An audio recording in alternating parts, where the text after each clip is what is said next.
तो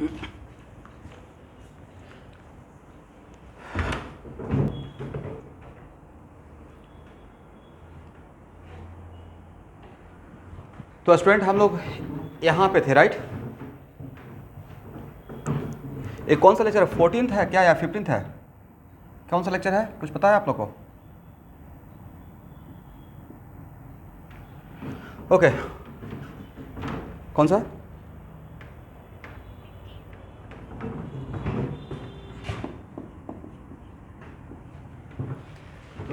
चलिए, तो हम लोग ये तो डिफाइन कर लिए थे ना कि ये यूनिमोलिकुलर बीटा एलिमिनेशन है,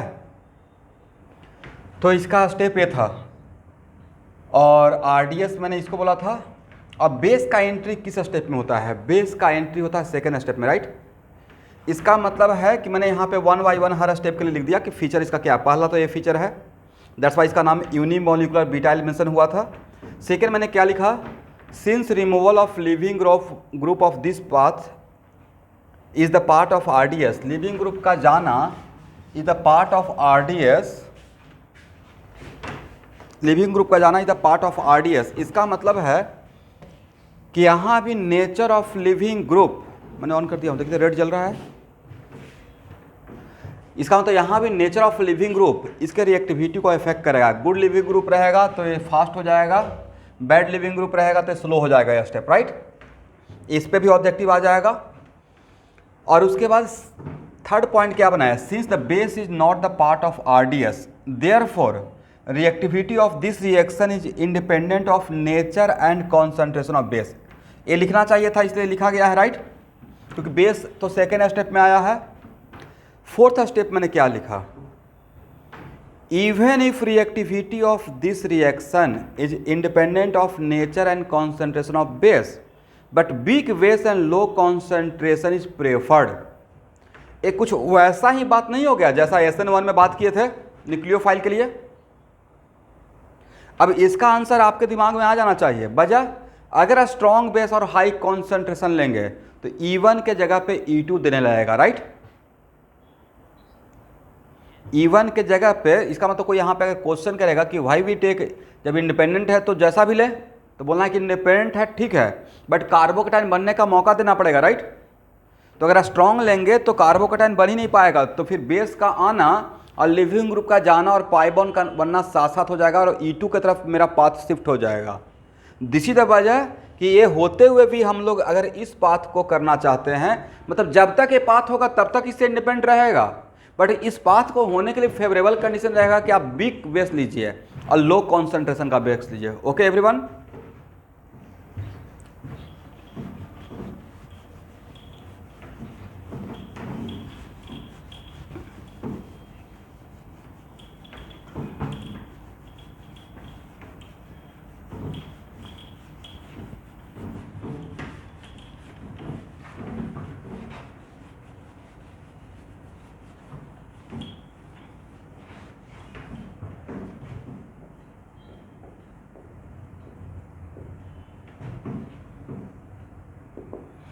अब इसको कुछ एग्जाम्पल से समझते हैं।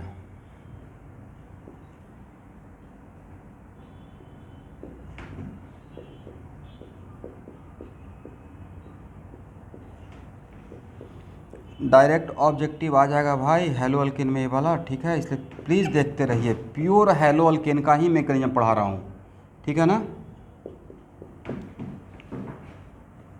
A, B, C and D, E1 का रिएक्टिविटी का ऑर्डर क्या होगा? तो मैंने किसको कांस्टेंट रखा और किसको चेंज किया? इस पार्ट को तो कांस्टेंट रखा और मैं फ्लोरीन, क्लोरीन, ब्रोमीन, आयोडीन को चेंज कर रहा हूँ। Is it right? इसका मतलब इसका रिएक्टिविटी देने के लिए मेरे माइंड में कोई भी एग्जामिनर अगर क्वेश्चन सेट करेगा तो यहाँ पे क्या वैरी कर रहे हैं? लिविंग ग्रुप को वैरी कर रहे हैं, राइट? तो फ्लोरीन, क्लोरीन, ब्रोमीन और आयोडीन उनका लिविंग ऑर्डर में बताया था, सबसे बेस्ट लिविंग ग्रुप इसमें एमंग ऑल हैलोजन आयोडीन। तो इसका मतलब है कि रिएक्टिविटी का order D greater C greater B greater A। इसका आंसर देने का पॉइंट ऑफ व्यू किसके अकॉर्डिंग आंसर दिए? According to leaving group, right?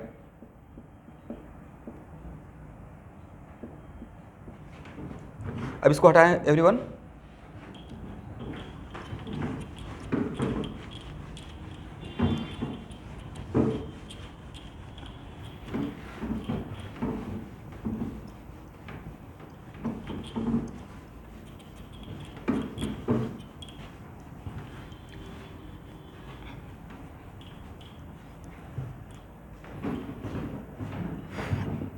ये भी पक्का ऑब्जेक्टिव आएगा जो अभी मैं लिख रहा हूँ।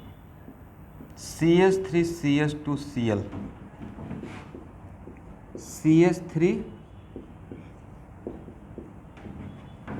and CH3C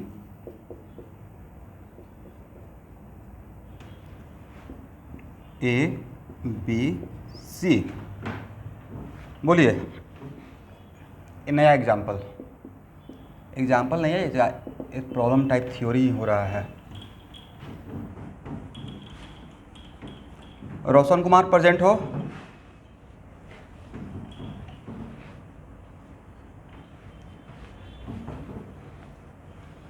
एक कितना degree R X? 1 degree R X. एक कितना डिग्री आर एक्स? 2 डिग्री। एक कितना डिग्री आर एक्स?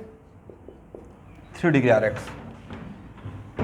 अब मैंने किसको कांस्टेंट रखा और किसको चेंज किया? सर आपने लिविंग ग्रुप को कांस्टेंट कर दिया और डिग्री ऑफ आर को चेंज कर दिया, राइट? तो E1 का रिएक्टिविटी का ऑर्डर क्या होगा? दिमाग दौड़ाइए और बताइए आंसर। अब पॉइंट माइंड में क्या चल रहा है वो बताइए। कौन सा? Very good, CBA। What is the point of view? Sir अब यहाँ तो कार्बोकटाइन, यस, स्टेबिलिटी ऑफ कार्बोकटाइन। अब यहाँ पे थोड़ा बढ़िया आप लोग को फील होगा कि बढ़िया किए थे, हाइपर कंजन पढ़ लिए। नहीं तो ऊपर से पार कर जाता। मतलब ये तो हैप्पीएस्ट मोमेंट है ना कि हाइपर कंजन पढ़े, जो पीछे जो पढ़े अब यहाँ पे काम आना स्टार्ट हो गया है, करेक्ट? तो यहाँ पे माइंड में क्या चल रहा है? आंसर देने के बाद स्टेबिलिटी ऑफ कार्बोकटाइन। अब वो भी स्टेबिलिटी ऑफ कार्बोकटाइन किसके अकॉर्डिंग आंसर दिए? Due to hyperconjugation, right? एक कम से कम 20 बार एक एग्जाम्पल पूछा हुआ है, 1-2 बार नहीं है। मैं कॉम्पिटिटिव एग्जाम की बात कर रहा हूँ, बहुत फेमस एग्जाम्पल है। Due to hyperconjugation. अब आप E2 का बता सकते हैं क्या? E2 का रिएक्टिविटी इन तीनों में क्या होगा?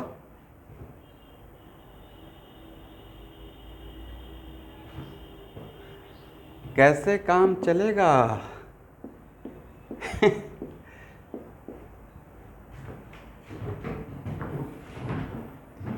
जाइए E2 में देखिए 1 डिग्री 2 डिग्री 3 डिग्री में क्या लिखवाए थे फर्स्ट।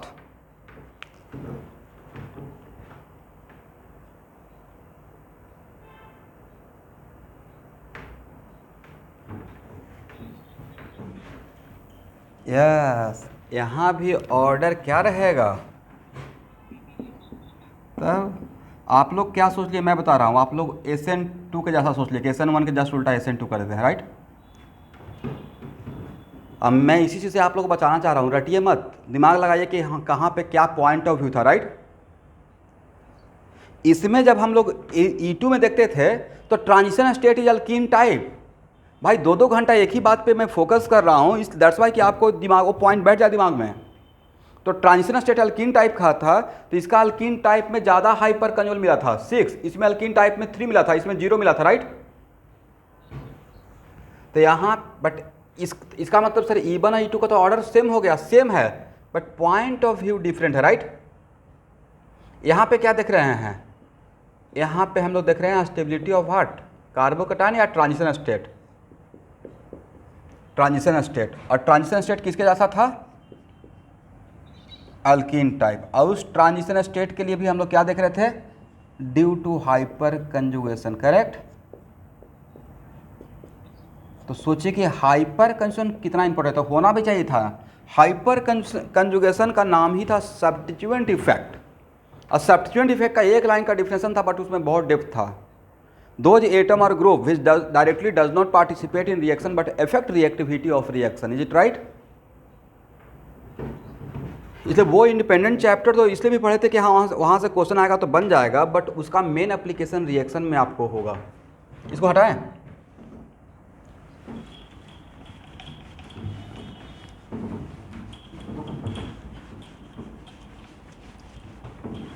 ये पक्का ऑब्जेक्टिव में आएगा। आपका जो फर्स्ट टर्म का ऑब्जेक्टिव है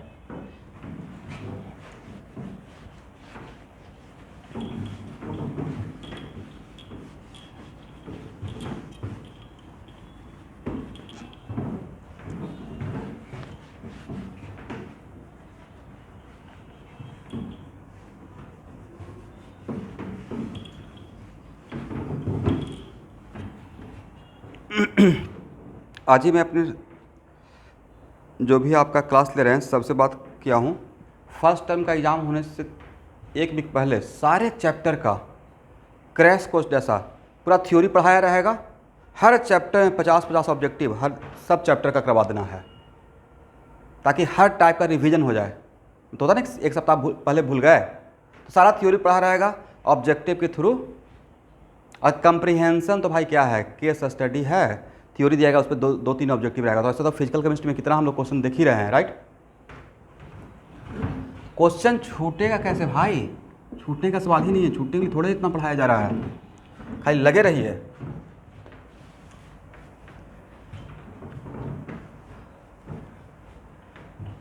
चलिए अब जरा मुझे बताइए तो 1 डिग्री RX, 2 डिग्री RX और 3 डिग्री RX में SN1 का रिएक्टिविटी का ऑर्डर बता सकते हैं?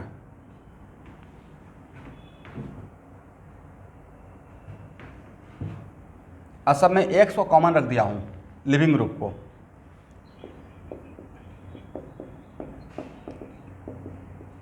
यस, क्या दिमाग में चला? E1 का ऑर्डर सर सेम। दिमाग में क्या चला? Stability of carbocation. E2 का order yes, but sorry E2 का ऑर्डर, उसके बाद SN2 का ऑर्डर यस, यहाँ पे उल्टा है। मतलब सब जगह पे माइंड काम कर रहा है ना कि क्या क्या सोच रहे हैं। यहाँ पे steric factor at the site of reaction काम में आया, राइट। बाकी इसमें स्टेबिलिटी ऑफ कार्बोकैटायन, इसमें स्टेबिलिटी ऑफ कार्बोकैटायन, इसमें स्टेबिलिटी ऑफ ट्रांजिशन स्टेट, और transition state is alkene type. देखिए स्टूडेंट, बाद में बहुत जगह आएगा, सो मेनी टाइम्स, जहाँ जहाँ जिस रिएक्शन में, मैं वो नहीं बोल रहा हूँ कि वो रिएक्शन सब्स्टिट्यूशन का है या एलिमिनेशन का है या एडिशन का है, मैं हर रिएक्शन के लिए बात बोल रहा हूँ, पूरे ऑर्गेनिक केमिस्ट्री का। ये बात हज़ारों बार बोलूँगा जितना दिन तक क्लास चलेगा। जहाँ भी अल्काइलियम कार्बोकैटायन बनेगा, अल्काइलियम कार्बोकैटायन इसको बोलते हैं जहाँ पे कार्बन 3 सिग्मा बॉन्ड बनाए रहता है, इस पर पॉजिटिव चार्ज आता है, ठीक है, उसको हम लोग अल्काइलियम बोलते हैं। अदरवाइज अल्किनाइलियम बोलना स्टार्ट कर देंगे अगर डबल बॉन्ड रहेगा तो, और ट्रिपल बॉन्ड रहेगा तो अल्काइनाइलियम बोलेंगे, और हेट्रोटॉमिक सी डबल बॉन्ड रहेगा तो इसाइलियम बोलते हैं, ठीक है। तो जहाँ भी अल्काइलियम रहता है, अल्काइलियम, तो पूरे रिएक्शन में चाहे वो E1 का हो या SN1 का हो या एडिशन का हो, किसी भी रिएक्शन में अगर एक कार्बोकैटायन बनता है तो मेजर प्रोडक्ट बनाने से पहले एक प्रोसेस खुद से होता है। वो उसका भी एक भी एग्जांपल नहीं लिया हूँ, वो प्रोसेस है रीअरेंजमेंट ऑफ कार्बोकैटायन। और रीअरेंजमेंट ऑफ कार्बोकैटायन क्या होता है? लेस स्टेबल से मोर स्टेबल, करेक्ट। तो इसके लिए अलग से मैं बात ही करूँगा, एक ही जगह सारा बात कर देंगे तो पजल हो जाएगा। राइट टाइम आने दीजिए।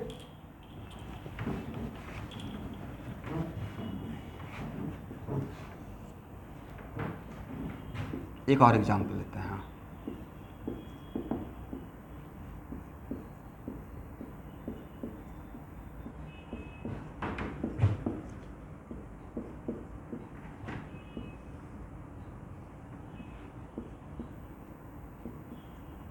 और स्ट्रिक्टली मैंने बोल दिया कि आपको E1 ही फॉलो करना है। क्या कीजिएगा देखिए तो,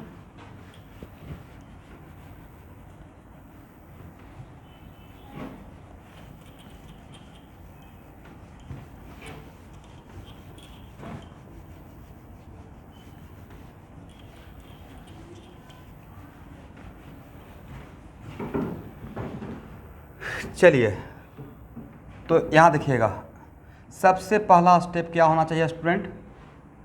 सर इसको अगर मैकेनिज्म के थ्रू जाएंगे तो सबसे पहले removal of living group, right.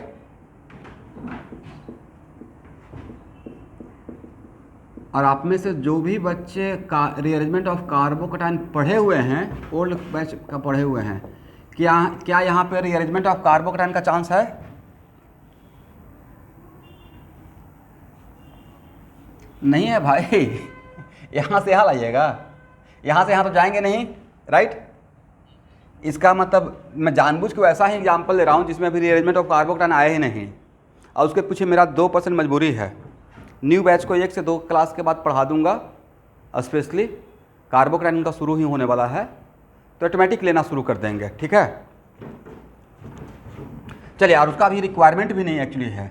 तो यहाँ देखिए अब ये मेरा फर्स्ट स्टेप है, पहला स्टेप तो यही करेंगे ना।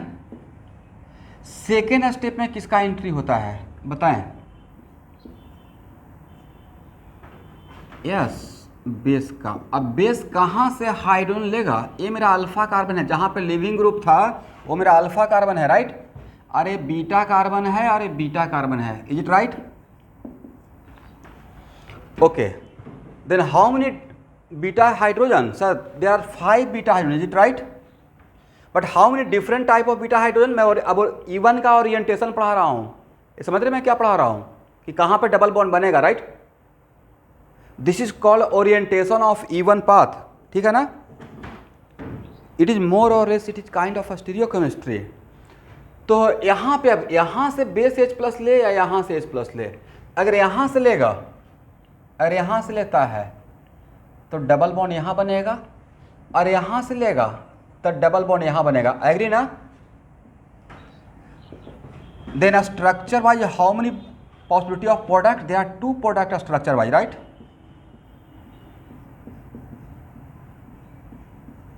एक प्रोडक्ट ए रहेगा, किसके अकॉर्डिंग? इसको हम लोग बोलते हैं फर्स्ट, ए बोल देते हैं नाम, और इसको हम बोलते हैं बी। ए के अकॉर्डिंग ए प्रोडक्ट बनेगा, और बी के अकॉर्डिंग ए प्रोडक्ट बनेगा। और कार्बोकैटायन, मैं इसको लिखवाऊंगा, बहुत बड़ा पॉइंट है, बहुत जगह पे इसका यूज करूंगा। स्टूडेंट, कार्बोकैटायन क्या है बताइए? तो सर कार्बोकैटायन इंटरमीडिएट है, राइट।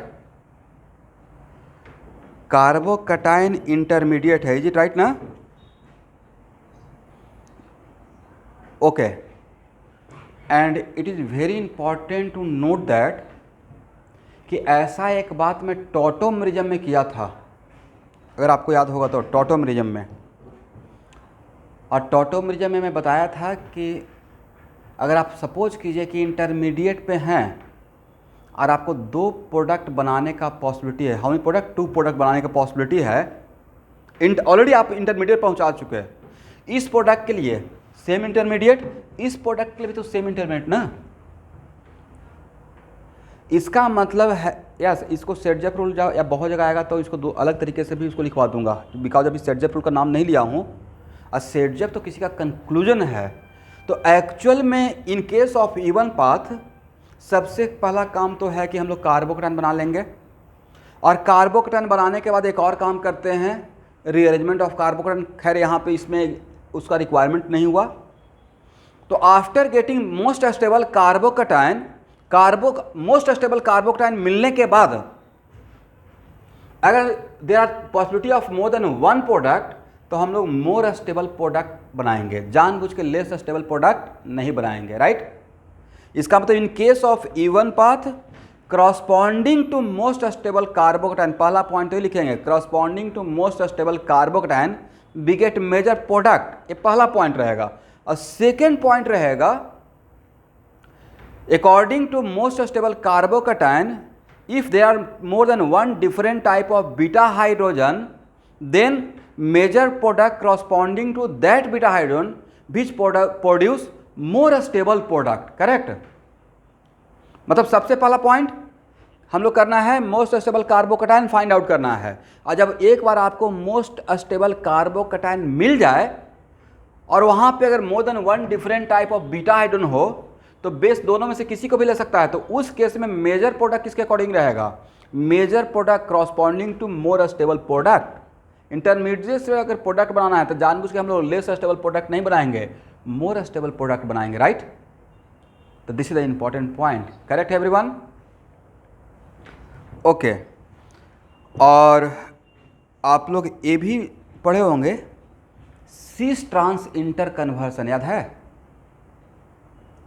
सीस ट्रांस इंटर कन्वर्सन, और सीस ट्रांस इंटर कन्वर्सन के लिए हम लोग क्या करते थे, डबल बॉन्ड को सिंगल बॉन्ड में कन्वर्ट करते थे, राइट। और उसमें वन ऑफ द तरीका था बाई प्रोटोनेशन, याद है थोड़ा बहुत, उसमें वन ऑफ द तरीका था जस्ट बाय प्रोटोनेशन। तो प्रोटोनेशन करके करते क्या थे, एच प्लस डालने के बाद कार्बोकटायन बनता था, राइट। और कार्बोकटायन बनने के बाद सिंगल बॉन्ड होता था, और सिंगल बॉन्ड के बाद रोटेशन पॉसिबल है, इज इट राइट। तो भाई यहाँ तो ऑलरेडी कार्बोकटायन बना हुआ है, तो यहाँ पे अब अगर पूछा जाए नंबर ऑफ प्रोडक्ट, आपका आंसर क्या रहेगा, ये सोच लीजिए कि जेई मेन का क्वेश्चन है, उसके अकॉर्डिंग आंसर दीजिएगा।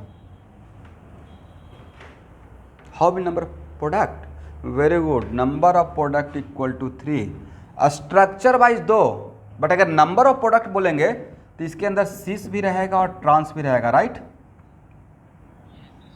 सिस और ट्रांस दोनों क्यों रहेगा, तो सर यहाँ पे तो सिंगल बॉन्ड था, तो इसके अबाउट रोटेशन पॉसिबल था, तो सिस भी हो सकता है और ट्रांस भी हो सकता है। और सिस और ट्रांस में कौन ज़्यादा रहेगा, ऑब्वियसली ट्रांस ज़्यादा रहेगा और सिस कम रहेगा, right.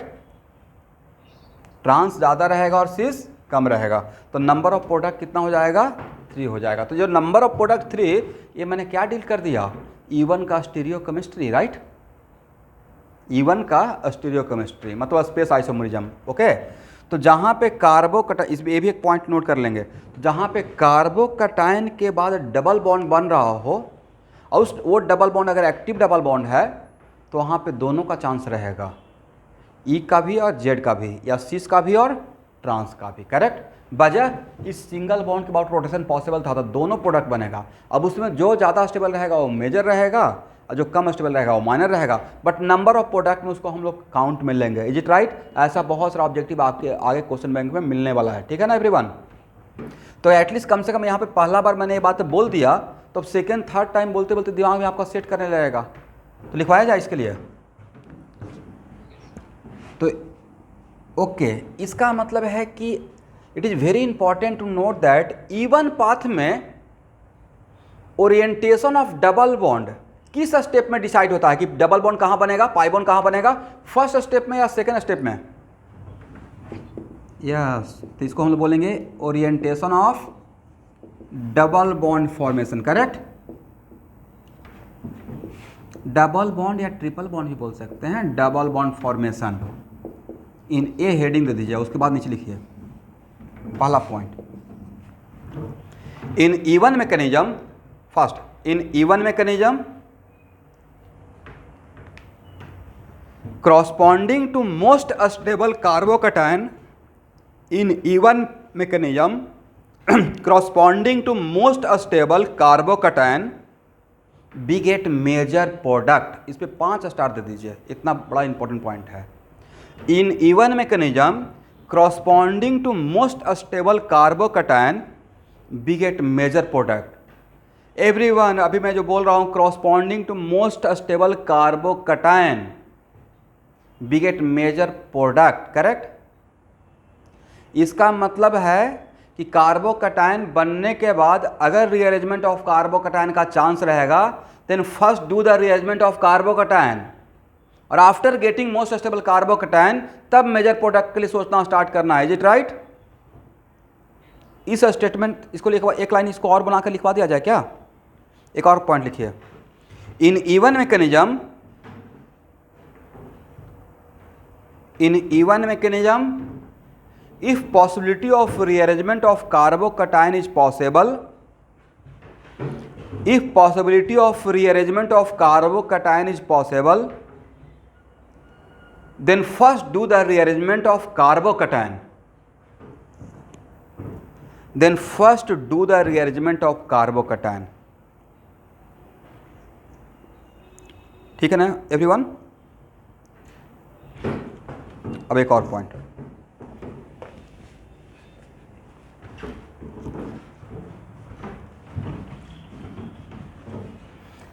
Next point, corresponding to most stable carbocation, corresponding to most stable carbocation if we have two different type of, if we have different type of beta hydrogen, 2 नहीं उससे ज़्यादा भी हो सकता है, corresponding to most stable carbocation if we have different type of beta hydrogen, then major product corresponding to that beta hydrogen,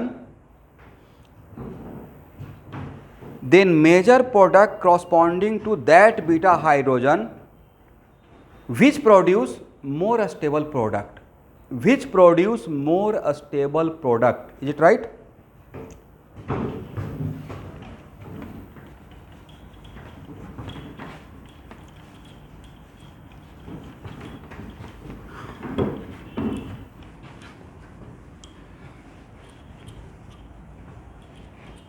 एक और point लिखिए,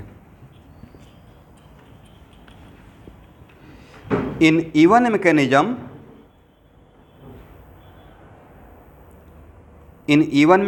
for total number of product,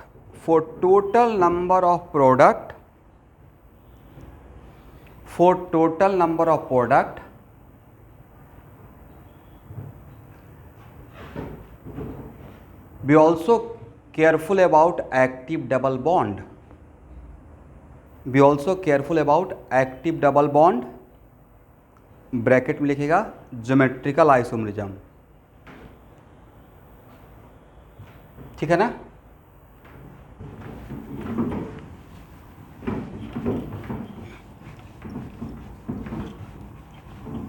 तो ये सब था कुछ important point regarding E1. Okay everyone,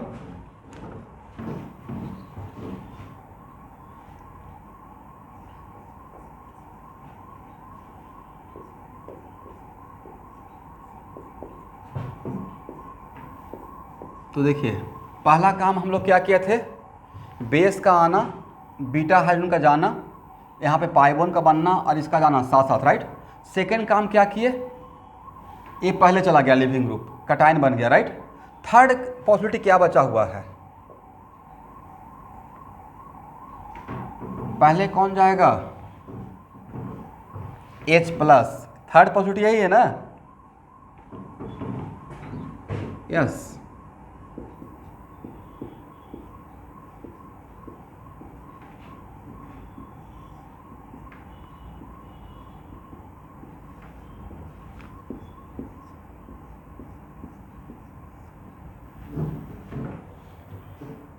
और ये मेरा कौन सा step,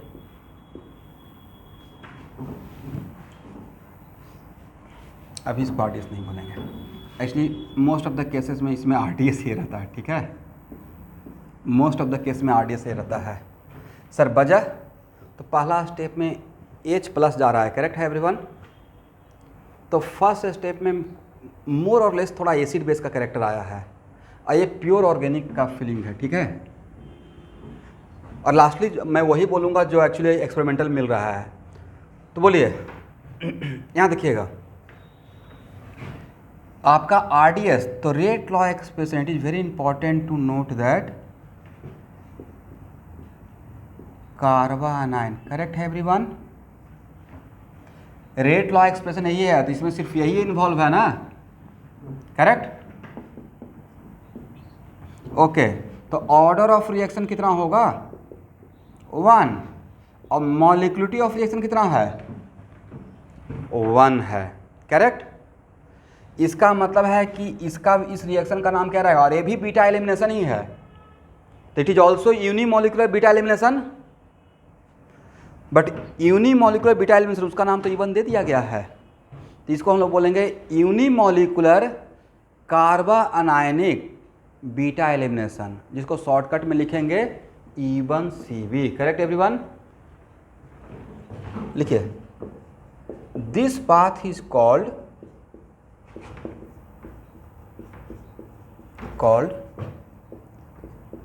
unimolecular carbanionic beta elimination, ठीक है? which is also known as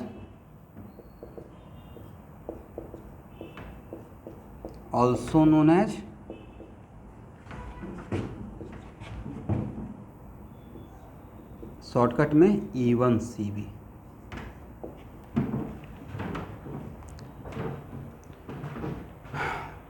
बताइए इस मैकेनिज्म में इंटरमीडिएट क्या होता है, कार्बोकैटायन या carbon ion. What is your intermediate, this is your intermediate, correct, this is your intermediate. अब यहाँ देखिए ये बहुत इंपॉर्टेंट है सर, एक कहाँ पे आएगा, एक चीज़ याद रखिएगा, ऐसे मुझे तो पक्का याद रहेगा क्योंकि ये तो मुझे जितना भी मैकेनिज्म पढ़ा रहे हैं तो मुझे पता ही है कि वो मैकेनिज्म कहाँ कहाँ पे कौन कौन सा रिएक्शन में आता है, बट मैं आपको बता देता हूँ इसका यूज अल्काइन के फॉर्मेशन में, ठीक है, कहाँ पे आएगा, फॉर्मेशन ऑफ अल्काइन में आएगा, ठीक है एवरीवन, फ्रॉम RX, मतलब RX से जब हम लोग अल्काइन बनाएंगे तो अल्काइन के फॉर्मेशन में, और स्पेशली इस बेस को लेते हैं, सोडामाइड को लेते हैं, इस बेस के लिए, खास करके इस बेस के लिए ये मैकेनिज्म चलता है, ठीक है। जस्ट एक इन्फॉर्मेशन दे के छोड़ दिए, आपको कॉन्फिडेंस आ जाएगा कि हाँ कहीं पे आ सकता है, तो बिल्कुल आएगा, और वहाँ पे आपको रिमाइंड करेंगे कि यहाँ पे जो भी बात बोल रहे हैं वहाँ पे मुझे अप्लाई करना रहेगा फॉर द मेजर प्रोडक्ट, और वो बात अगर यहाँ पे नहीं सीखे रहेंगे तो वहाँ पे मेरा प्रोडक्ट का मेजर और माइनर रॉन्ग आंसर आ जाएगा। ये मैकेनिज्म ही वहाँ पे मेजर प्रोडक्ट और माइनर प्रोडक्ट को कंट्रोल करेगा।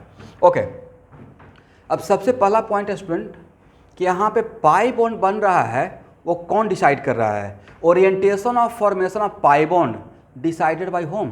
पाई बॉन्ड आपका पहला स्टेप में बन रहा है या सेकेंड स्टेप में, सेकेंड स्टेप में। अब पाई बॉन्ड कौन बना रहा है जरा बता सकते हैं,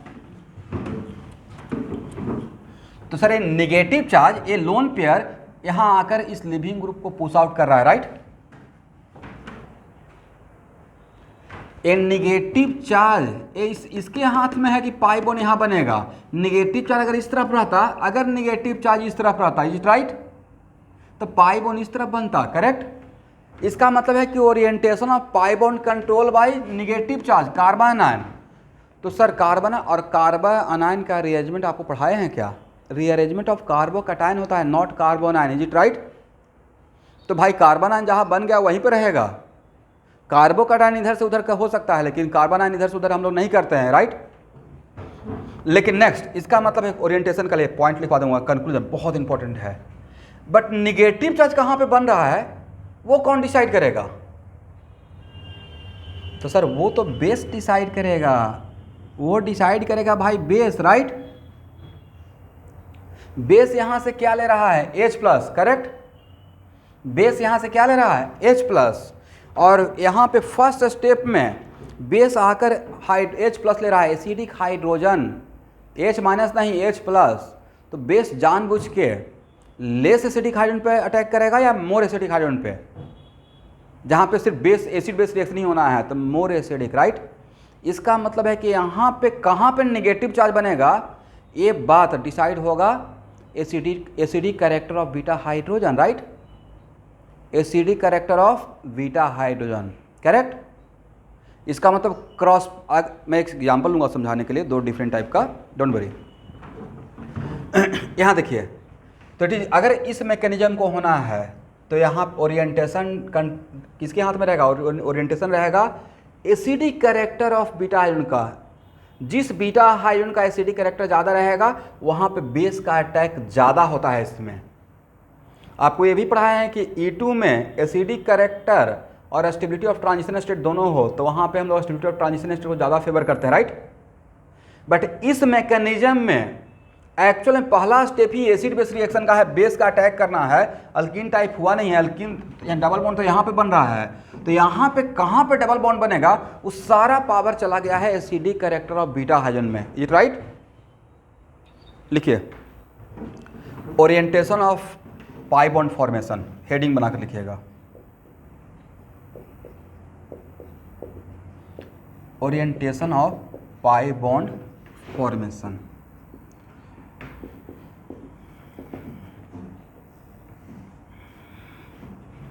अच्छा स्टूडेंट, एक और बात,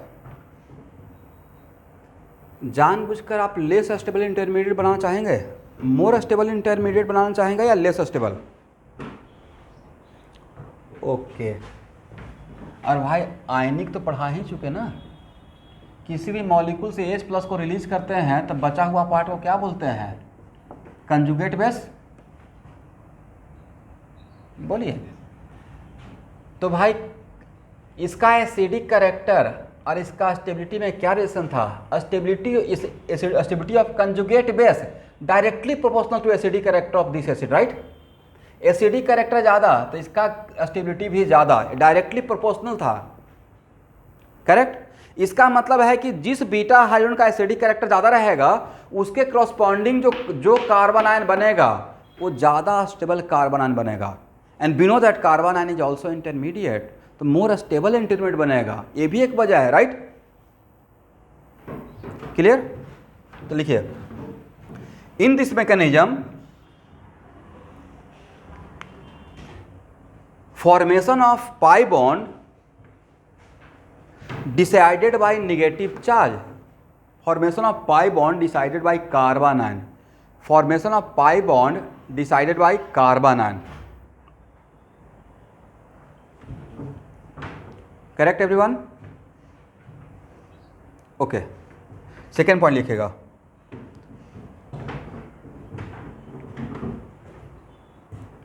in this mechanism major product corresponding to more acidic beta hydrogen, in this mechanism major product corresponding to more acidic beta hydrogen,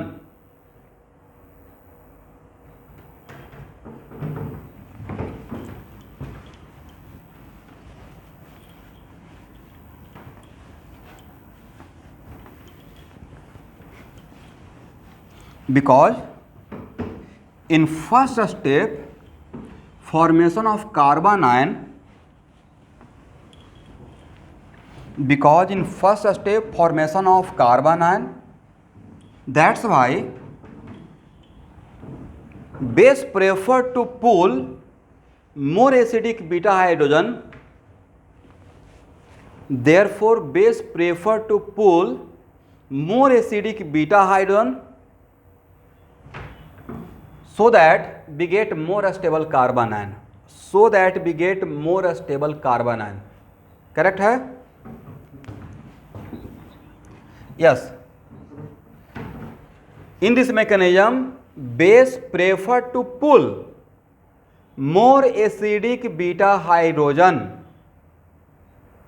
more acidic beta hydrogen so that we get more stable carbon ion as intermediate, right?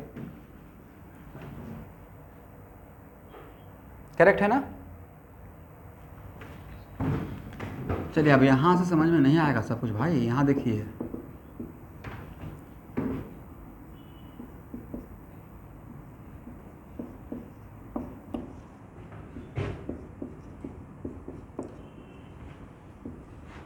मान लेते हैं मैं आपको forcefully ये बोल रहा हूँ कि इसमें E1 CB ही कराना है। क्या कराना है student? E1 CB, not E1 not E2, E1 CB, correct है एवरीवन? और बीटा एलिमिनेशन, अब बीटा एलिमिनेशन में भी कौन सा? E1 CB। तो ये है मेरा लिविंग ग्रुप, तो ये हो गया अल्फा कार्बन, ये हो गया बीटा कार्बन, ये हो गया beta carbon. How many different type of beta hydrogen? 2 different type of beta hydrogen, right? तो 2 प्रोडक्ट का पॉसिबिलिटी है,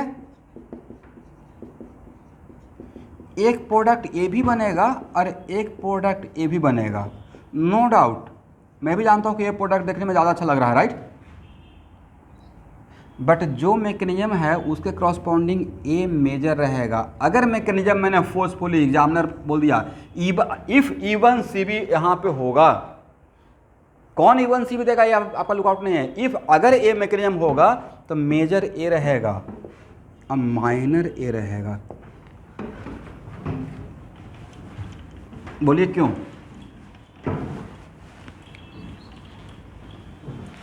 तो यहाँ पे कंट्रोलिंग फैक्टर मैंने क्या बोला, इस केस में base prefer to pull out first of all कौन सा हाइड्रोजन, लेस एसिडिक या मोर एसिडिक?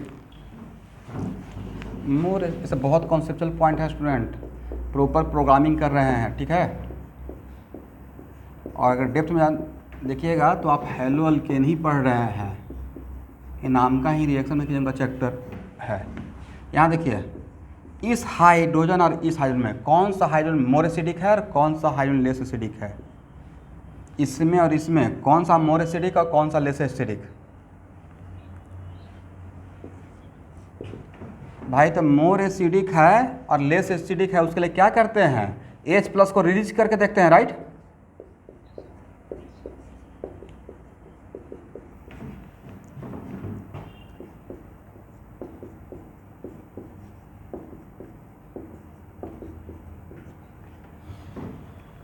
बोलिए। और आपको बताया गया ना कि कोई भी चार्ज पार्टिकल को फॉर बेटर स्टेबिलिटी अपना अमाउंट ऑफ चार्ज कम करना चाहता है, तो इसके लिए इस निगेटिव चार्ज के लिए इसका सब्स्टिट्यूएंट इफेक्ट के लिए इसको देखिएगा, राइट? ये पूरा ग्रुप इसके लिए कौन सा सब्स्टिट्यूएंट इफेक्ट दिखाएगा?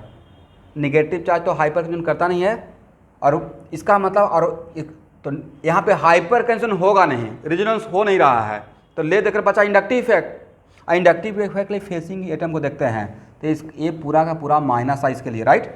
तो -I इसका अमाउंट ऑफ चार्ज ज़्यादा करेगा या कमती कर देगा? कम करेगा, यस। और इसके लिए तो सर इसके लिए तो इधर भी एक ग्रुप है और इधर भी ग्रुप है, नो डाउट। ये शो करेगा -I, बट भाई ये शो कर देगा +I, करेक्ट? हाइपर मत बोलिएगा, निगेटिव चार्ज के साथ हाइपर कंजन नहीं होता है, ठीक है ना? दैट्स वाई ये हो जाएगा लेस स्टेबल और ये हो जाएगा मोर स्टेबल। तो आप जानबूझ के लेस स्टेबल इंटरमीडिएट बनाएंगे या मोर स्टेबल? मोर स्टेबल में एक्टिवेशन कम रहेगा, रेट ऑफ रिएक्शन ज़्यादा रहेगा, राइट? तो ये मोर स्टेबल इंटरमीडिएट और ये less stable. This is the वजह कि मैंने बोला था कि इस मैकेनिज्म में base prefer to pull more acidic या लेस एसिडिक। बोलते रहिए भाई। ये है लेस एसिडिक, बड़ा इंटरेस्टिंग है। अगर ऑर्गेनिक केमिस्ट्री में सच में आपको समझ में आना स्टार्ट हो जाएगा तो केमिस्ट्री का बहुत इंटरेस्टिंग पार्ट है, but at the same time बहुत कॉन्सेप्चुअल है। तो यहाँ पे मोर अटैक होगा, राइट? यहाँ पे लेस अटैक होगा, करेक्ट है एवरीवन? चलिए, तो बोलिए किसके क्रॉसपॉन्डिंग मेजर प्रोडक्ट? इसके क्रॉसपॉन्डिंग मेजर प्रोडक्ट। तो इसके क्रॉसपॉन्डिंग अगर मेजर प्रोडक्ट है तो पाई बॉन्ड कहाँ बनेगा? तो सर मेजर, इसका क्रॉसपॉन्डिंग मेजर, तो ए यहाँ आएगा, इसको आउट कर देगा। और एक चीज़ बताया था ना, ध्यान से देखिएगा, एक्स को कहीं पे ब्रैकेट दे के देख लीजिए। एक्चुअली ऐसे है ना लिविंग ग्रुप, यहाँ से इस पर अटैक करेगा, इसको यहाँ से आउट कर देगा, राइट? जानबूझ के सेम साइड से करेगा या अपोजिट साइड से? अपोजिट साइड से करेगा, यहाँ से ले लेगा, करेक्ट? तो ए आया, इसको यहाँ से आउट कर दिया, तो पाई बॉन्ड यहाँ बना, CH2 double bond CH, CH2 CH3, और ये क्या रहेगा? Major product, correct? और इसके क्रॉसपॉन्डिंग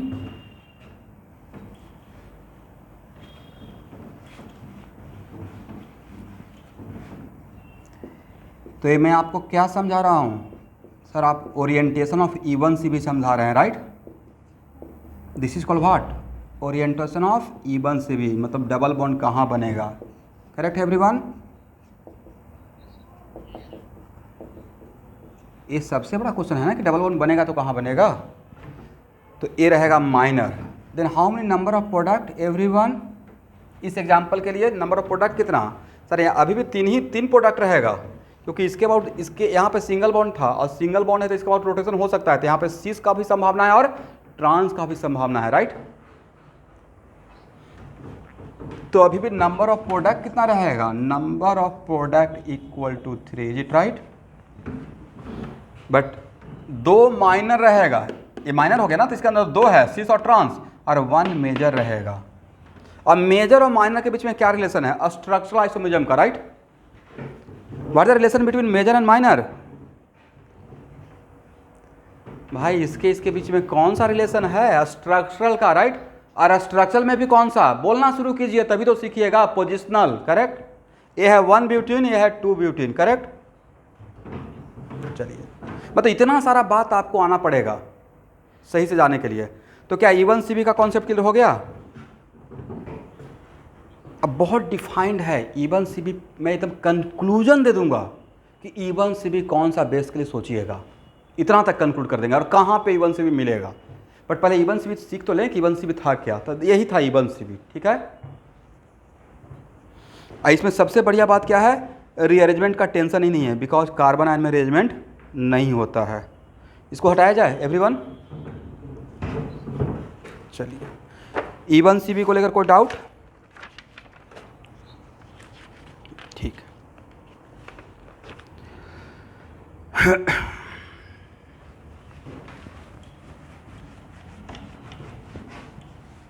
तो संडे का क्लास में ऑर्गेनिक का ही प्योर कर दिया, ठीक है एवरीवन।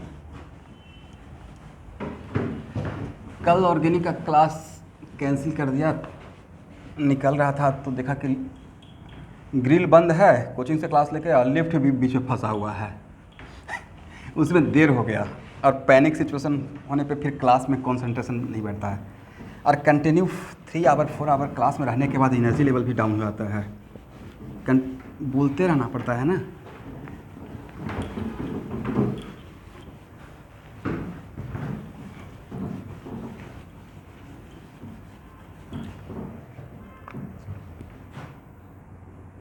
अब कंपेयर कर लेते हैं थोड़ा सा, जैसे SN1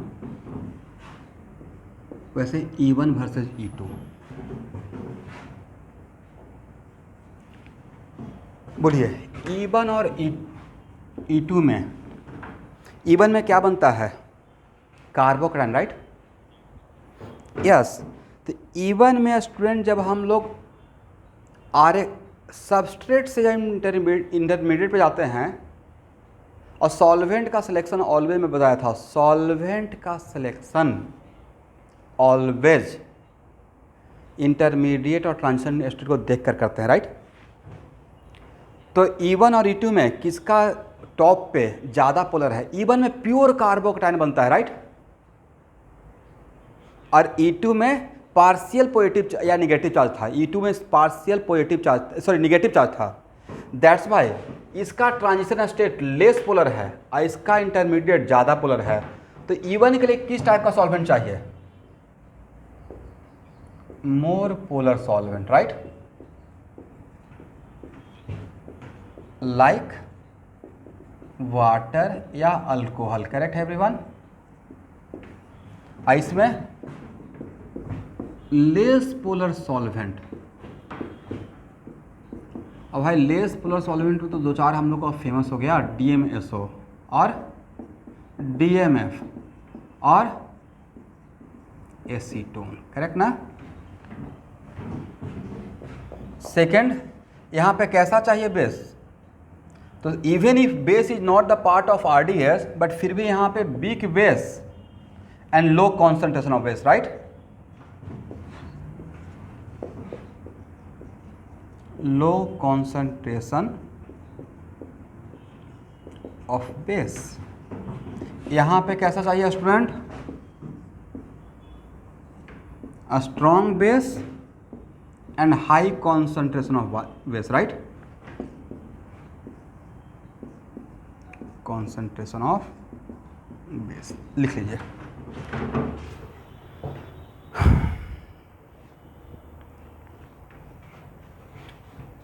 और बाकी और भी जो मिलते रहेगा वो आगे देखा जाएगा, अभी के लिए इतना लिखिए।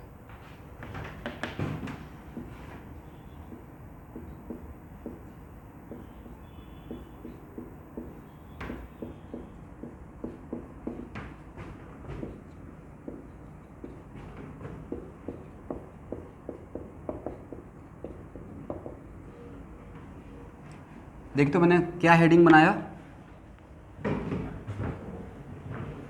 एलिमिनेशन वर्सेस सब्स्टिट्यूशन, कंपेयर कर रहे हैं, राइट?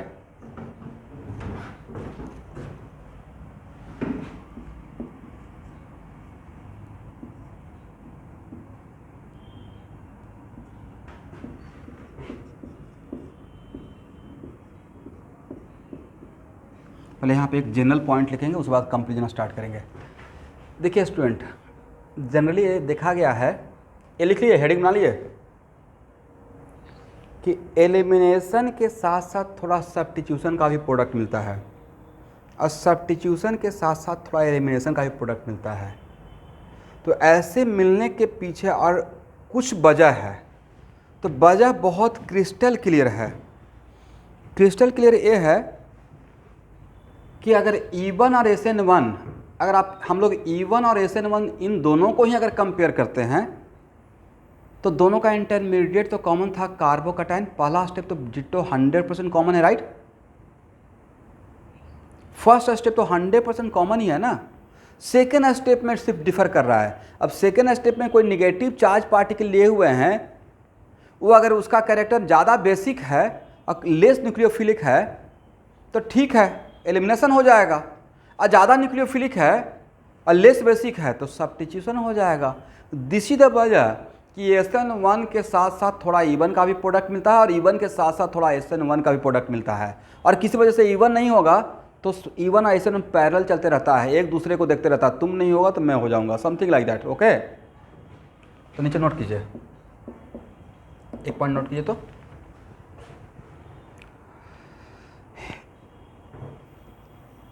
इनके लिखिए, in case of substitution reaction, some amount of product of elimination also found, and vice versa. In case of substitution reaction, some product of elimination reaction also found due to following factor.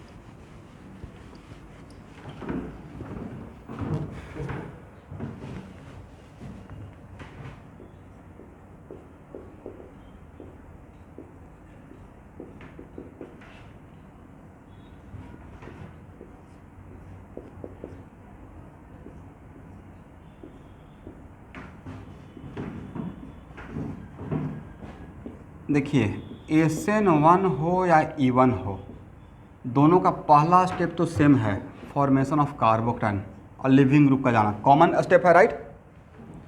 अब उसके बाद अगर कोई negative charge particle suppose कीजिए कि B-, and we know that any electron rich particle can be nucleophile and base, vice versa, depending upon situation, right. कोई भी electron rich particle base भी हो सकता है और न्यूक्लियोफाइल भी हो सकता है, एग्री। डिफरेंस क्या है, अगर कार्बन को दे दिया तो न्यूक्लियोफाइल हो गया और कार्बन को छोड़कर किसी दूसरे को दे दिया तो बेस हो गया, करेक्ट। इतना ही तो डिफरेंस है। इसका मतलब ये हुआ कि अगर ये मोर न्यूक्लियोफिलिक है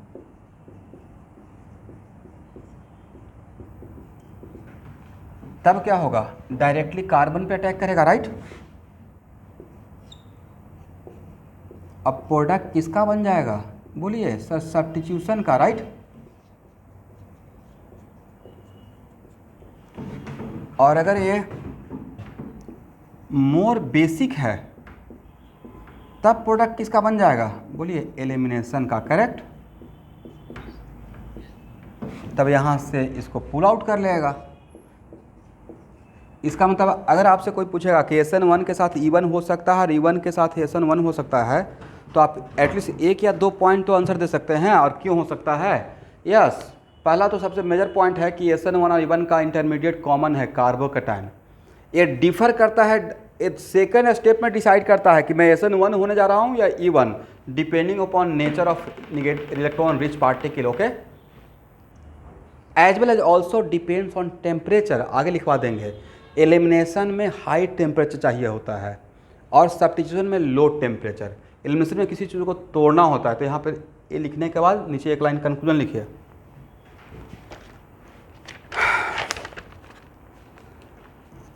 लिखिए तो, both SN1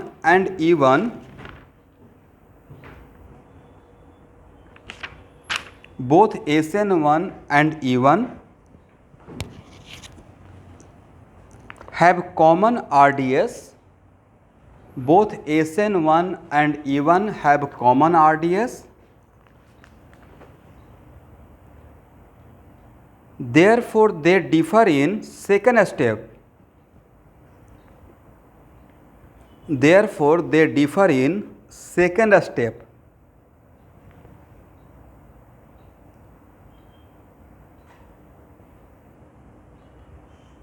Whether the reagent behave as nucleophile or base. Whether the reagent behave as nucleophile or base.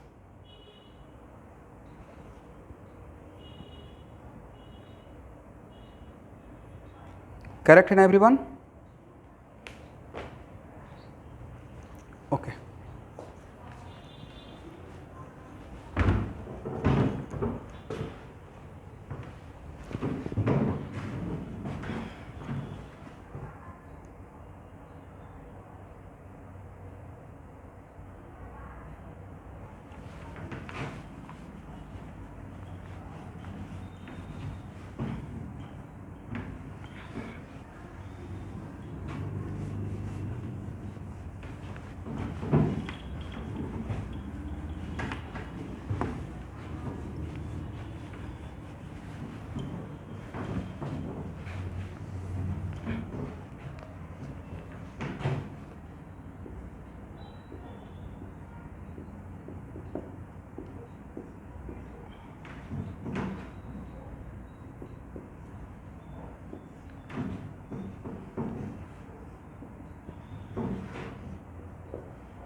देखिए, जैसे मैंने आपको समझाने के लिए एक पॉइंट लिखा, ध्यान से देखिएगा। इसके पास इलेक्ट्रॉन डेंसिटी तो बहुत ज़्यादा है, बट आप इसको स्टेरिकली क्राउडेड कर दिए, राइट? बल्कि बना दिए, तो बल्कि बना दिए तो कार्बन पे अप्रोच कम होना पड़ेगा। कार्बन पे अप्रोच का मतलब मॉलिक्यूल के अंदर सेंटर पे जाकर अटैक करना। तो ड्यू टू स्टेरिक हिंडेंस यहाँ पे इसका अप्रोच कम होगा, और जब यहाँ पे अप्रोच कम होगा तो ये सरफेस पे अटैक करना चाहेगा, और सरफेस पे कौन है? Beta hydrogen, right? इसका मतलब है कि ये ज़्यादा किसकी तरफ जाना चाहेगा? सब्स्टिट्यूशन की तरफ या एलिमिनेशन की तरफ? इसका मतलब इसका कैरेक्टर क्या रहेगा? इसका कैरेक्टर, इवन इफ इसके पास इलेक्ट्रॉन डेंसिटी ज़्यादा होते हुए भी इसका कैरेक्टर मोर बेसिक रहेगा, due to steric crowding. Due to steric crowding, right? इससे मॉलिक्यूल के अंदर नहीं जाना चाहेगा। अगर सरफेस पर रिएक्शन कर सकता है तो सरफेस पर अटैक करके पुल आउट करेगा, और सरफेस पे तो हाइड्रोजन है, तो ये मोर बेसिक है बट लेस न्यूक्लियोफिलिक है, करेक्ट? दैट्स वाई ये इस तरीके का प्रोडक्ट बना देगा। बट ये कर सकता है, यहाँ पे कार्बोकैटायन है तो ये पॉजिटिव चार्ज या नेगेटिव चार्ज, तो एक्चुअली ज़्यादा प्रेफर तो थोड़ा डायरेक्ट इसके साथ रिएक्ट कर जाना, राइट? इस बॉन्ड को तोड़ने से ज़्यादा फास्ट तो क्या पॉजिटिव चार्ज नेगेटिव चार्ज का अट्रैक्शन ज़्यादा रहेगा। तो ये यहाँ इसका कैरेक्टर हो गया क्या? बोलिए, more nucleophilic, correct, and less basic. तो इस टाइम पे ये सब्स्टिट्यूशन की तरफ चला जाएगा, ऐसे बन जाएगा। बट एक या दो एग्जाम्पल से इस बात पे आपको पकड़ नहीं बनेगा, इसके लिए बहुत बार बहुत सारा सिचुएशन है, और बाद में कंडीशन जब देखेंगे तो ऑटोमेटिक मैं कंक्लूड कर दूंगा कि कहाँ पे एलिमिनेशन सोचें और कहाँ पे सब्स्टिट्यूशन। अब बहुत क्लियर कट कॉन्सेप्ट रहता है, देख कर पता चल जाता है कि सब्स्टिट्यूशन हो रहा है या एलिमिनेशन हो रहा है। पहले यहाँ तक लिख लीजिए। अभी यहाँ पे एक मोटा मोटी रफ आइडिया लिए हैं, हो गया ना?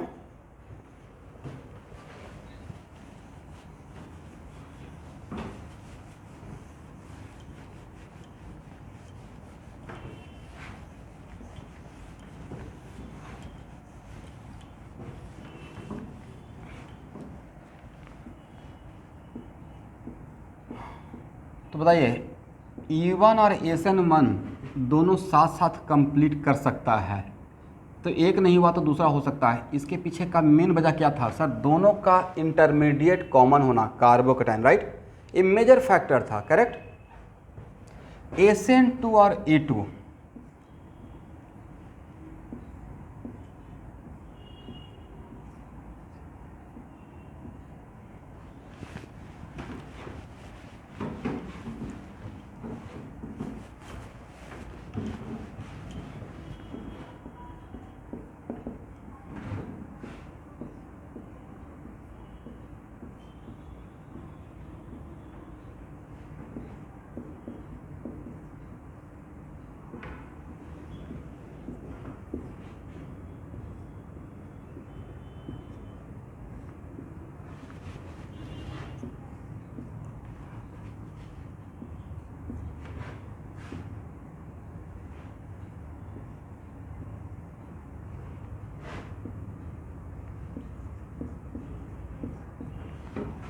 आप लोग को भी याद होगा कि SN2 का ट्रांजिशन स्टेट ऐसा था, राइट?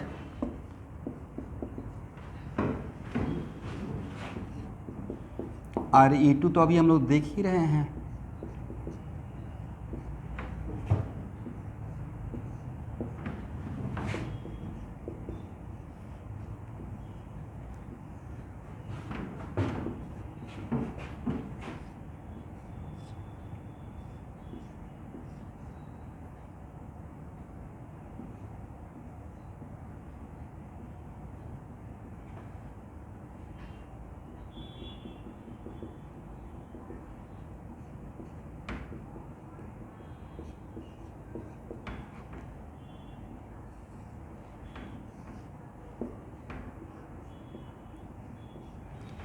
क्या दोनों का ट्रांजिशन स्टेट कॉमन है? नहीं, इसका ट्रांजिशन स्टेट कुछ और टाइप का है और इसका ट्रांजिशन स्टेट अल्कीन टाइप का है। तो दोनों का transition state common transition state नहीं है। SN1 और SN1 और E1 का इंटरमीडिएट कार्बोकेटाइन कॉमन इंटरमीडिएट होता था, राइट? बट इसका ट्रांजिशन स्टेट डिफरेंट है। मतलब even if transition state of SN2 and E2 are completely different, but फिर भी SN2 के साथ E2 कंपीट करता है। मतलब SN2 नहीं होगा तो E2 हो जाएगा और E2 नहीं होगा तो SN2 हो जाएगा। वाई? ऐसा क्यों? दिमाग दौड़ाई तो इसका आंसर खोजिए तो।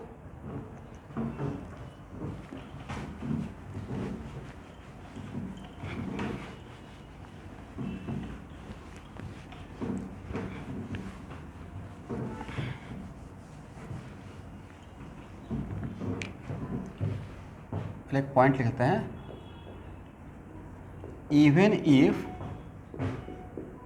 Transition state of SN2 and E2 are completely different,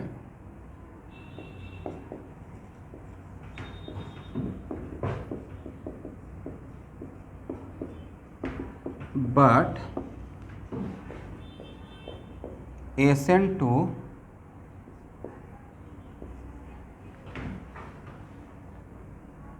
compete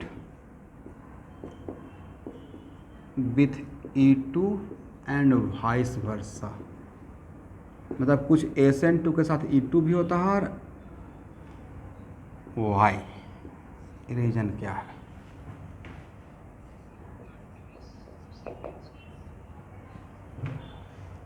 second start, इसमें तो एक ही स्टेप का रिएक्शन ही है, तो सेकेंड स्टेप की बात ही नहीं है।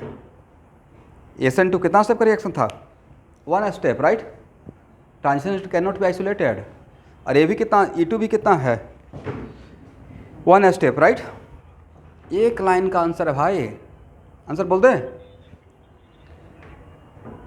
एक लाइन का आंसर ये है कि निगेटिव चार्ज पार्टिकल तो सेम सॉल्यूशन में रहेगा, इलेक्ट्रॉन रिच पार्टिकल सबस्ट्रेट के साथ, and we know that any negative charge particle can be base and nucleophile, right? कोई भी नेगेटिव चार्ज पार्टिकल बेस भी हो सकता है और न्यूक्लियोफाइल भी हो सकता है। तो हो सकता है कि आपने सिचुएशन SN2 का बना के रखा, माहौल पूरा कि SN2 करवाना है, तो 90% निगेटिव चार्ज पार्टिकल SN2 का पाथ को फॉलो करेगा। ऐसा हो सकता है कि 10% या 5% या 2% बेस के जैसा बिहेव करना शुरू कर दे, राइट, क्योंकि base can be nucleophile and vice versa, right. कोई भी नेगेटिव चार्ज पार्टिकल बेस भी तो हो सकता है। इसका रीजन ये था। आप तो समझे मेरे आंसर को? तो यहाँ पे reason is what? Reason is that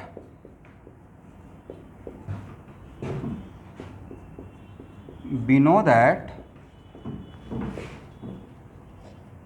any base can be nucleophile and vice versa, और कोई भी न्यूक्लियोफाइल बेस भी हो सकता है, करेक्ट। अब जिसका भी माहौल बना रहेगा, SN2 का सारा कंडीशन को मैंने सेटिस्फाई कर दिया, मतलब टेम्परेचर को कम करके रखे हैं, मतलब मेरा इंटेंशन SN2 का ही है, बट उसके साथ साथ 2% E2 का भी चांस बन सकता है। मतलब या लास्टली अगर ऐसा कोई मुझसे क्वेश्चन पूछेगा कि SN2 के साथ E2 क्यों होता है, थोड़ा सा अमाउंट मिलता है, तो उसका रीज़न दे सकते हैं। एक लाइन का रीज़न था, 99% न्यूक्लियोफाइल बिहेव कर रहा है, हो सकता है 1% बेस के जैसा भी बिहेव करे, ऐसा भी तो हो सकता है सरफेस भी अटैक करे, बट आपने कंडीशन बिकॉज सब्स्टिट्यूशन का मेंटेन किया है तो सब्स्टिट्यूशन ही मोस्टली होगा, बट साथ में थोड़ा एलिमिनेशन का भी चांस बन जाएगा। और दूसरी बात, यहाँ से आगे के क्लास में हम लोग को फ़ायदा ये मिलेगा कि जहाँ पे SN2 नहीं होगा, SN2 नहीं हो रहा है, फेल कर रहा है, तो वहाँ पे E2 प्रोडक्ट बना देंगे, क्योंकि SN2 E2 पैरेलल कॉम्पीट करता है, एक नहीं हो, एक दूसरे के ताक में रहता है, देखते रहता है, एक नहीं होगा दूसरा हो जाएगा, राइट। ठीक है एवरीवन, चलिए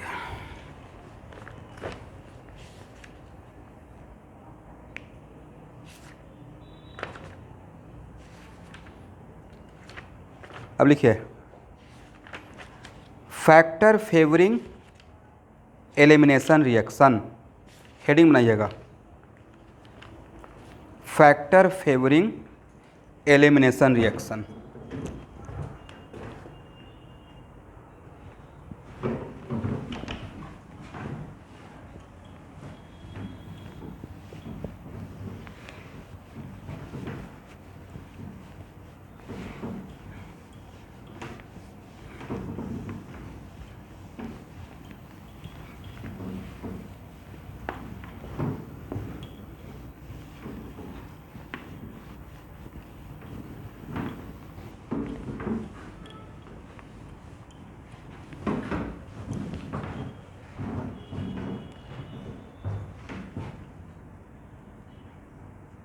फर्स्ट फैक्टर,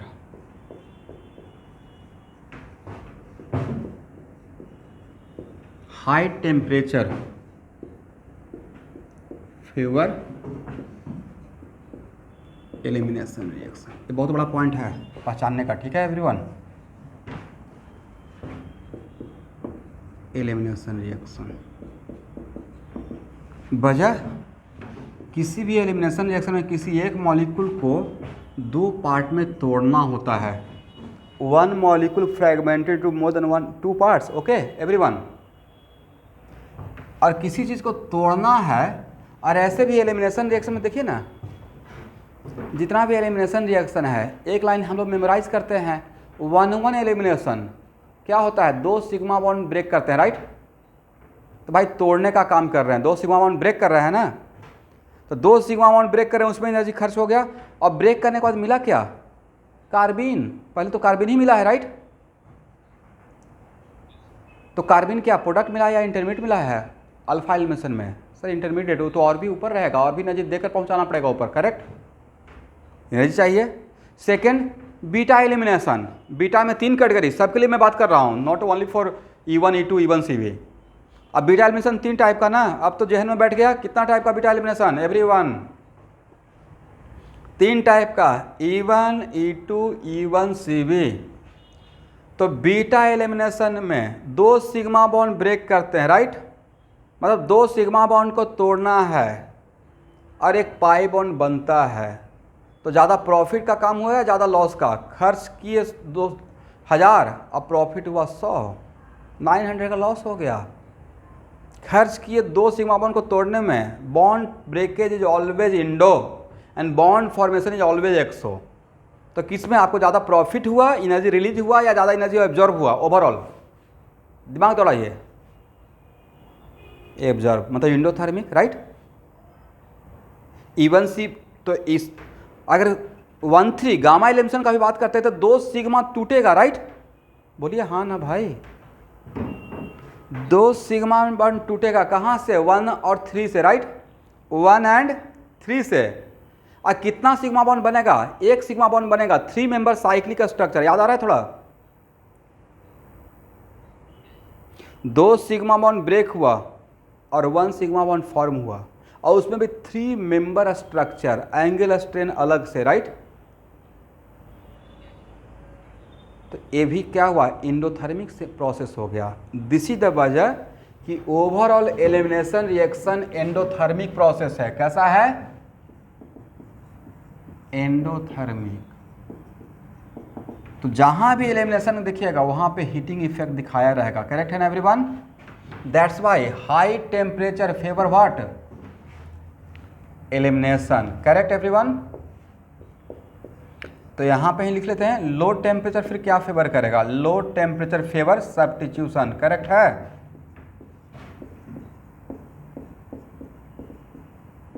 सब्स्टिट्यूशन इसके बारे में सीख लिए, तो यहां पे इसका भी कंपेयर कर लेते हैं कि हाई टेम्परेचर एलिमिनेशन तो low temperature favour substitution. Is it right?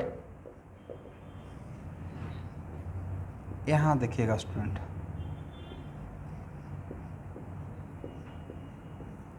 ये पक्का नाम सुने होंगे, अल्कोहलिक KOH, राइट।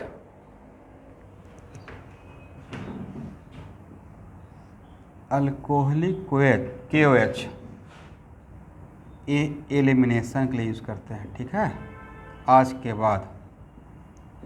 और उसका मैं रीजन दूंगा क्यों, बट याद रखिए अल्कोहलिक KOH आज के बाद किसके लिए? एलिमिनेशन। और उसमें भी खास एलिमिनेशन जिसका नाम है E2। तो आज के बाद जहाँ भी अल्कोहलिक KOH लेता हूँ तो 99% केस में आपके दिमाग में E2 जाना चाहिए। अल्कोहलिक KOH लेकर काम कर रहे हैं मतलब E2 पाथ हो रहा है, ठीक है।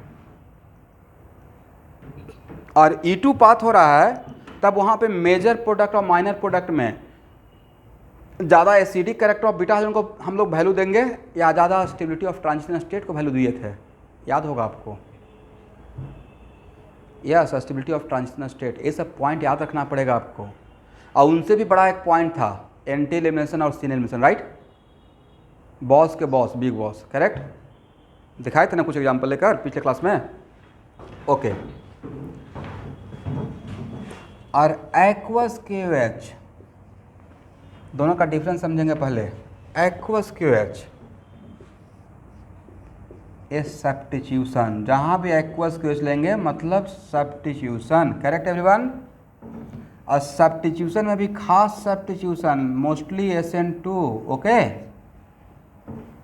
तो पहला तो एक डिफरेंस पता चल गया कि एक्वस KOH मतलब सर ने बोला सब्स्टिट्यूशन, उसमें भी मोस्टली कौन सा? SN2। अल्कोहलिक KOH मतलब एलिमिनेशन, मोस्टली कौन सा? E2। याद रहेगा? इसको मतलब 99% केस के लिए तो इसको रट्टा मार जाना है। चलिए स्टूडेंट, और E2 अल्कोहलिक KOH बोलते ही E2 दिमाग में आते ही बहुत सारा आंसर ऐसे ही क्लियर हो गया। फॉर एग्जाम्पल यहाँ देखिए, एक छोटा सा डेमो देते हैं, ठीक है। एक एग्जाम्पल से समझिए। अल्कोहलिक KOH कोई आपको बोलने नहीं जाएगा, बस अल्कोहलिक KOH लेकर हीट कर दिए। तो अल्कोहलिक KOH लेकर हीट करेंगे तो अल्कोहलिक KOH देखते ही आपको दिमाग में आएगा कि यहाँ पे एलिमिनेशन होगा। और एलिमिनेशन में भी कौन सा होगा वो भी दिमाग में आ गया, E2 होगा। और E2 होगा इसका मतलब, और E2 में भी कौन सा? आपको तो पहले ही बोला गया है कि बेस लेकर हीट करते हैं तो मॉलिक्यूल से क्या आउट होगा? एसिड। और अल्फा एलिमिनेशन तभी सोचते हैं जब बीटा पॉसिबल नहीं है, जब बीटा पॉसिबल तो अल्फा नहीं करेंगे। तब यहाँ से Cl तो H यहाँ से भी जा सकता है, यहाँ से भी जा सकता है। Correct everyone? How many different type of beta hydrogen? तब खुद बताइए, डबल बॉन्ड यहाँ भी बन सकता है, यहाँ भी बन सकता है, तो कितना प्रोडक्ट का पॉसिबिलिटी है? 2 प्रोडक्ट का ना। अब आप खुद डिसाइड कर लीजिए इस केस में मेजर कौन रहेगा और माइनर कौन रहेगा, क्या बताइए तो। Yes, this one is major और दिस वन इज माइनर। बजाय प्रोडक्ट जो बना रहे थे वो E2 दिमाग में चल रहा था, उसके अकॉर्डिंग हम लोग डिसाइड कर रहे थे, करेक्ट ना। तो ये हुआ लिखना विथ प्रॉपर कॉन्सेप्ट के साथ कि मैं एक्चुअली रिएक्शन को फील कर रहा हूँ कि क्यों हो रहा है और कैसे हो रहा है। 1 सेकेंड में घूम गया मूवी की तरह, करेक्ट ना एवरीवन।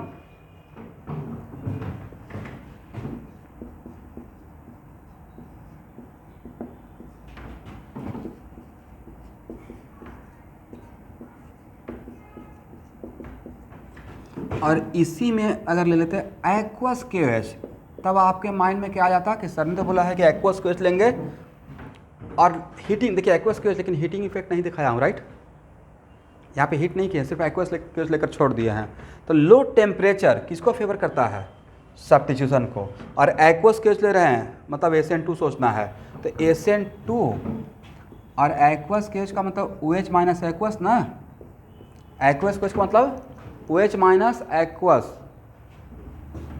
तो एक कौन सा पाथ को यहाँ पे दिमाग में चलेगा? SN2। SN2 में क्या होता है? न्यूक्लियोफाइल का आना और लिविंग ग्रुप का जाना। और न्यूक्लियोफाइल का आना किधर से? लिविंग ग्रुप के रेस्पेक्ट में बैक साइड से, right.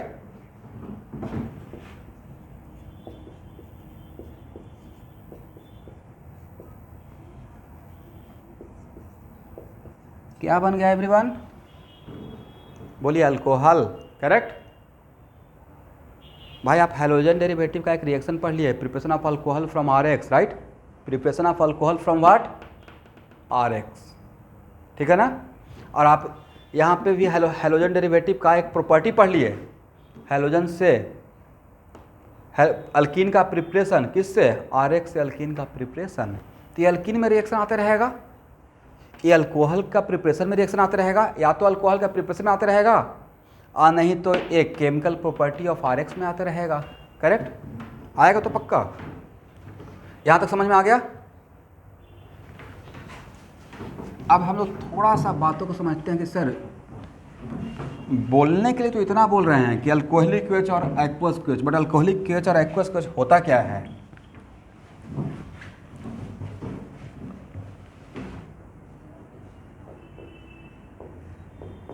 What is the meaning of alcoholic KOH?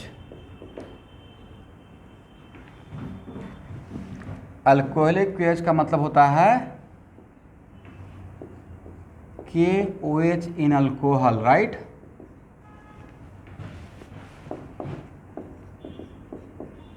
KOH in alcohol. और अगर कोई अल्कोहल मेंशन नहीं है देन मोस्टली इथाइल अल्कोहल। कौन सा? इथाइल अल्कोहल, करेक्ट ना। और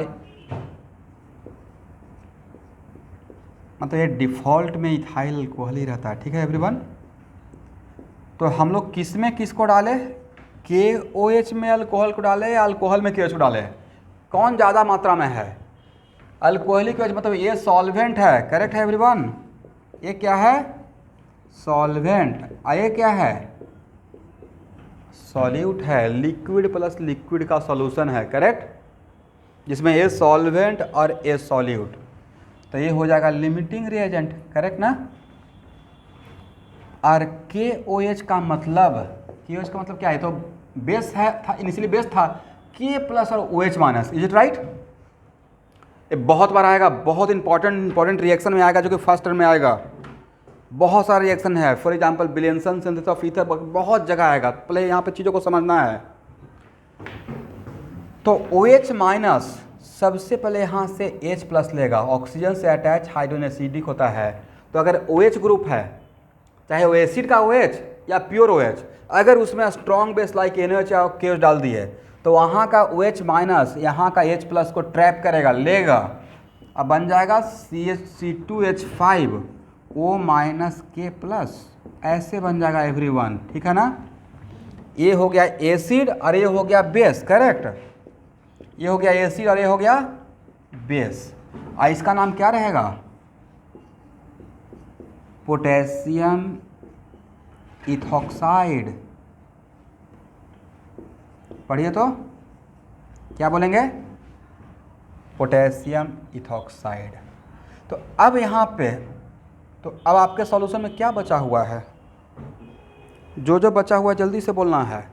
तो सर इसके बाद तो मेरे सॉल्यूशन में ये तो बचा रहेगा ना, ये एक्सेस अमाउंट में था। इसका मतलब अल्कोहलिक वेज का मतलब C2H5O minus K plus NC2H5OH। ठीक है, तो आज के बाद देखिएगा कहीं भी पोटेशियम अल्कोक्साइड जनरलाइज कर रहा हूँ, वो पोटेशियम मिथॉक्साइड भी हो सकता है, पोटेशियम मिथॉक्साइड भी हो सकता है, पोटेशियम ब्यूटोक्साइड भी हो सकता है, पोटेशियम टर्सरी ब्यूटोक्साइड भी हो सकता है। जो भी यहाँ पे रहेगा ये जो जहाँ पे लिखेंगे उसी के करस्पॉन्डिंग यहाँ पे एक अल्कोहल रहेगा। कहने का मतलब है कि अगर इसको RO माइनस K प्लस है तो यहाँ पे ROH हम लोग लिखते हैं जो सॉल्वेंट। वजह क्या है? एक्चुअली इसी में KOH को डालकर ये बनाया गया है, करेक्ट? इसमें किसको डालकर बनाया गया है? इसको KOH को डालकर बनाते हैं। दैट्स वाई जो RO माइनस K प्लस तो यहाँ पे ROH सॉल्वेंट में रखते हैं। सबको ये बात क्लियर हुआ कि मैं क्या बोलना चाह रहा हूँ? इसलिए मोस्ट ऑफ द रिएक्शन में देखिएगा जो यहाँ पे लिखूंगा उसी का करस्पॉन्डिंग यहाँ पे लिखते रहेंगे। तो होता एक्चुअली ये है कि इसी सॉल्वेंट में इसको डालते हैं और ये बनाते हैं, तो ये तो खत्म हो जाता है बट मुझे बनता ये है, करेक्ट है?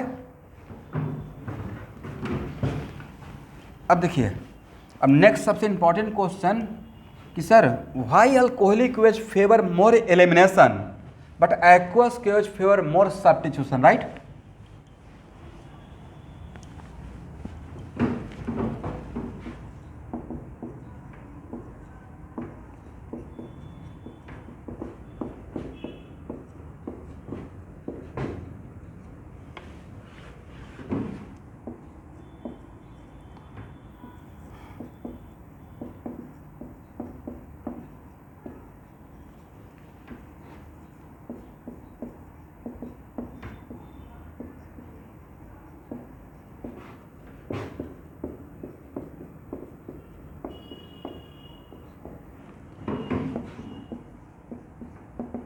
इस क्वेश्चन का आंसर आफ्टर ब्रेक, ठीक है? तो सब लोग अभी मीटिंग को लीव कीजिए और बढ़िया से हाफ एन आवर जाइए, चाय पीजिए, पानी पीजिए और फ्रेश एयर में थोड़ा घूमिए और हाफ एन आवर बाद मिलते हैं, ठीक है? हाँ,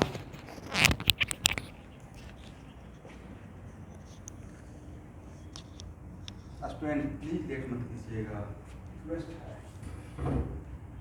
पर्सनली रिक्वेस्ट।